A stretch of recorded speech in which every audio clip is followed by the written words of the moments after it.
something has to get you out of bed. And you have to create it. It has to be false. Because you're not it. You're a bad piece of shit. And that's the reality. So you have to create a false reality to live in that, just to get to work on yourself. That's the reality. Because what I've done is in the fucking unseen world, I built Frankenstein. So whenever shit gets nasty, David Goggins goes, "You got nobody anyway, motherfucker." So see how Thomas over now? That's me. That shit fires me the fuck up. That shit makes me fucking nuts. You got nobody anyway, motherfucker. Look around you. There was no fucking team. It was you. There was no weight loss program or mom and dad waking you up saying you can do it, you can be better, trying to build belief. You build belief and you have nothing. Rock bottom. You did it. So as time goes on for me, the truth comes out. And that truth is powerful as fuck. It's real. It's tangible. I feel it. It comes out of my brain as I speak about it. I'm reliving every single dark moment of my life to be here. So that is what people don't get. That is what motivates David Goggins. It's the unseen work. Everybody needs that coming back. They need that training coach. They need that accountability coach. Oh yeah, shit. They need to do that. But it's what we've trained ourselves to believe that we need. We're not looking at the truth in front of you. The truth in front of you sucks. It's painful. It's fucking mind-blowing. And that is the truth. And that's why a lot of people don't like listening to me. Because this is what it takes. Creating another voice and sometimes going at it alone. All the time going at it alone. Because no one can believe me. That's that. I had to stop giving a fuck about people. That was the biggest thing. I had to stop caring what people thought of me. I realized that everybody's fucked up. That's the one thing I realized. I walked around and I put these people on a fucking pedestal. Everybody was better than me. So I can't tell you anything about me because you're going to judge me and I'm going to feel even worse than what I am. What I realized, once I calmed my mind down and sat back and looked at how jacked up this world is, once you realize that you are not alone, everybody that's talking to you about how jacked up you are, the only thing they've done better than you is they hit their fucked up world better than you have. That's all they've done. So once I realized that, if you want to sit back and, like for instance, there's all these things that are on TV, and we have all these news people judging people who fuck up their life. And yeah, they make big mistakes. But that person who was judging you on TV, I guarantee that news person, they say, I'm glad that my shit didn't come out. But I'm going to judge the hell out of you. I know that about people. So if you want to sit back and judge how jacked up I was and how messed up my life was, Merry Christmas, go for it. Have a good time. I'm smiling at you right now, knowing you have a secret that you're not willing to share. It gives you a lot of power when you're able to go on a podcast this big and say, hey, I'll tell you anything you want to know. I no longer care. And that is a lot of power in that. To be able to put your life on a billboard for the whole world to see it and say, judge it, man. Judge it. Like just me talking about it makes me feel good. And that's another thing about it. When you're willing to talk about how jacked up you are, the strength, that big rock that you carry, it just starts to come off you. It just starts to come off. That's what I do so often. Like, hey man, I'll tell you anything you want to know. I'm tired of being afraid. I'm tired of not telling you shit. I'm tired of lying about how good I'm not. We tend to do the things that are easy. And that is, it builds no mental toughness. It builds no mental hardening. It builds nothing. When you work out, working out is where you can build that the fastest. Because it's a constant, it gives you instant feedback. Instant, yeah, you may not lose the weight you want to real fast, but the discipline it takes, it transfers over to all aspects of your life. It's not people, man, why are you always working out? Stop looking at it that way. This is the foundation of life. When you look in the mirror, every morning we all look in the mirror to be ready to go to work. To go anywhere. The first thing you see is your reflection. If you don't like what you see in the morning, you lost the war already. It's not even liking what you see. It's like looking in the mirror and you may start, man, I feel different.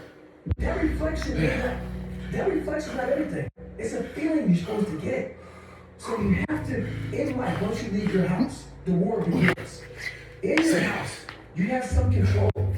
And that reflection in the mirror, you have to control that reflection in the mirror. That's how you start your day. You leave your house feeling like, okay, I can fight.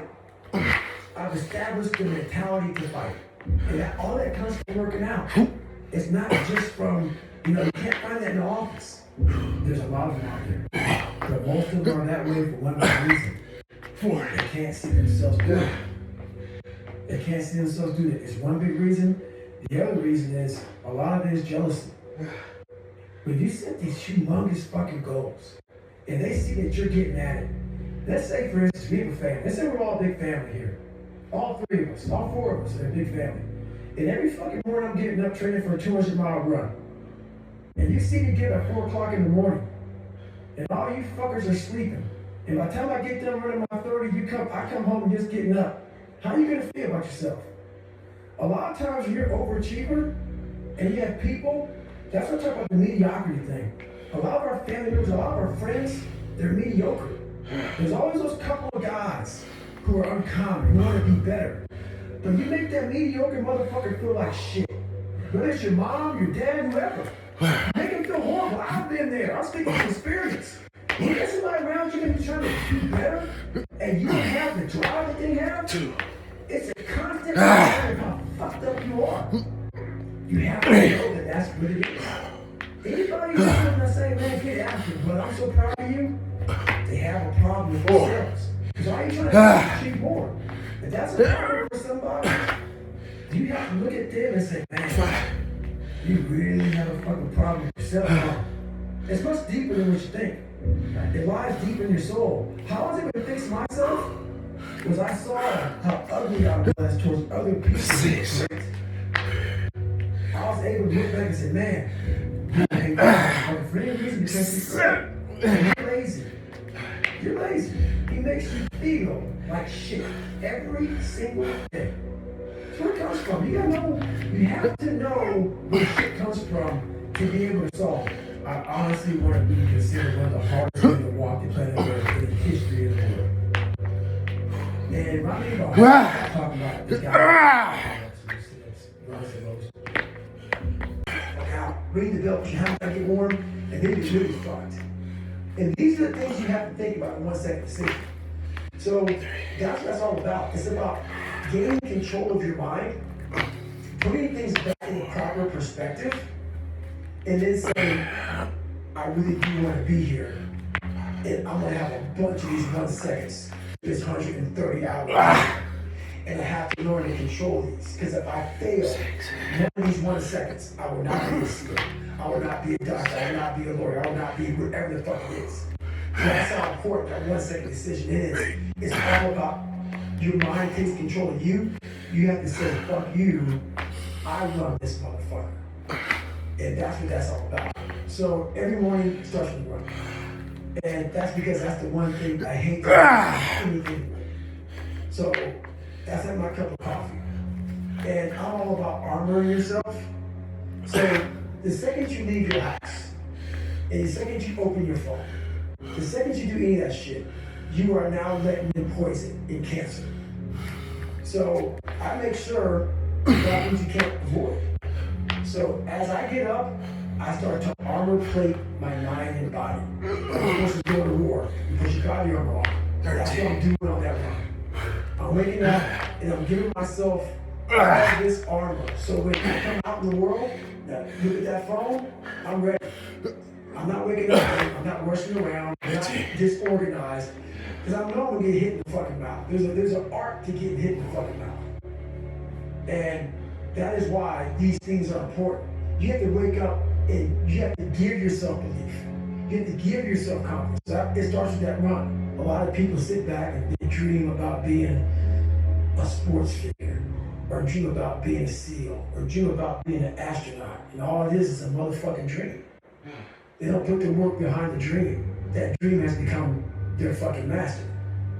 When you become the master of your fucking dream, is when you say, I want to go be a Navy SEAL, and you say, okay, I'm going to lose 106 pounds in less than 3 fucking months. The dream was the one thing I thought about, and the dream was now gone. Now, when it comes in, the dream goes away, and the fucking laundry list of fucking details, the tasks come up. Gotta do this, gotta do this, gotta do this, gotta do this. That's when you become the master of your dream. So, a lot of people out there dream. So my first conversation when I was absolutely nobody, that's one thing we have to do. We live in a world now that's so kind. We find a kind way around everything. Like, if you don't look good, I can find a kind way of saying I don't like your shirt. Right. That's not the approach. If that's what you're looking for, that book is not for you. Can't hurt me is not for you. The approach you have to take, at least I took, that's what you want. The conversation had to be a real, honest conversation. In the accountability mirror, guess what? I was fat. Don't find a kind word to say that, you know what, I gained so much. No, you're fat. When I couldn't read, not like, hey, you don't even learn disability. No, I cannot read. Before grade reading level, I'm struggling, and sometimes I call myself stupid. Not in a way to put myself down. So don't take it like my God, this is so hurtful, dishonest. The conversation has to be an honest conversation when you're at into it, any more into it. So I talk about it in there, man, so much about clearing space in your fucking mind so that you have room for all those disciplines. Waking up early, taking those, because they do need something. But we don't get to that fucking dark matter that is keeping you from clearing out that mental garage. You're gonna fucking, I gotta take care of the kids schedule's all fucked up, my husband, my wife, you know, I'm going by the downs to get this, and I'm rushing my schedule. Everything's just fucked. I wish I was doing this, but I'm doing that. That's it. This, I want to raise, but I can't get one. That's it. Boss an asshole. Where's greatness in that, man? You can't fit structure, you can't fit consistency, you can't fit the grind. And then when you try, it just gets fucking overrun by the fucking clutter and your fucked up mental garage. People have talent. People have a lot of talent. And this is going beyond your talent. So when there's no more talent, what happens to you? Most people quit. People only go to their talent level. And once your talent level is gone, it becomes a mental game. That whole mental game sets in. And most people can only perform to their talent. And they realize, man, why am I always messing up right here?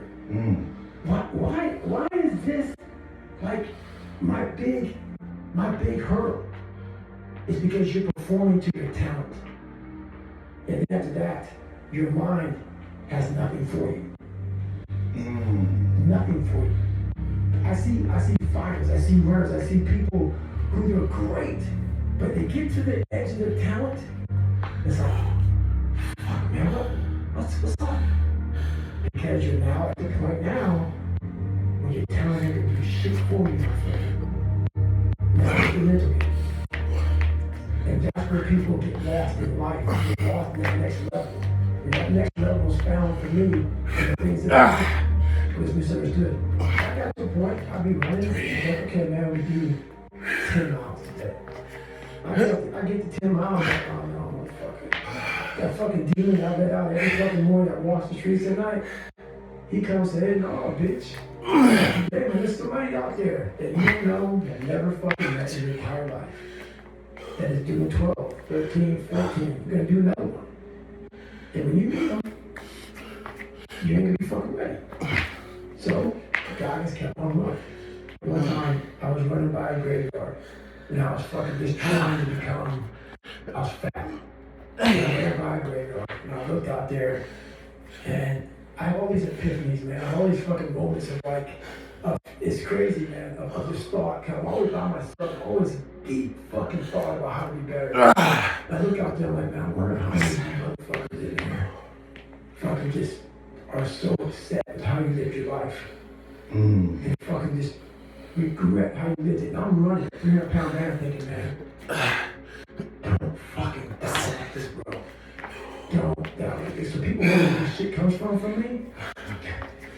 it comes from such thought of trying to see what this is all about. What is this life all about? What am I all about? Why am I here? You know, I had to find purpose, and suffering, it had purpose. I see these older guys who are still fucking grinding hard. People talk about father time. Father time doesn't get you, man. It's father fatigue. It's father fatigue, man. Like I see these guys who have been in sports for a long time, fighting the basketball, whatever it is. Yeah. And it's that grind. It's that everyday waking up grind. It's not all the time, man. It's the fact that you don't gotta go do it again. Yeah. Just do it again. A lot of these guys are fighting father fatigue. They do a good job doing it.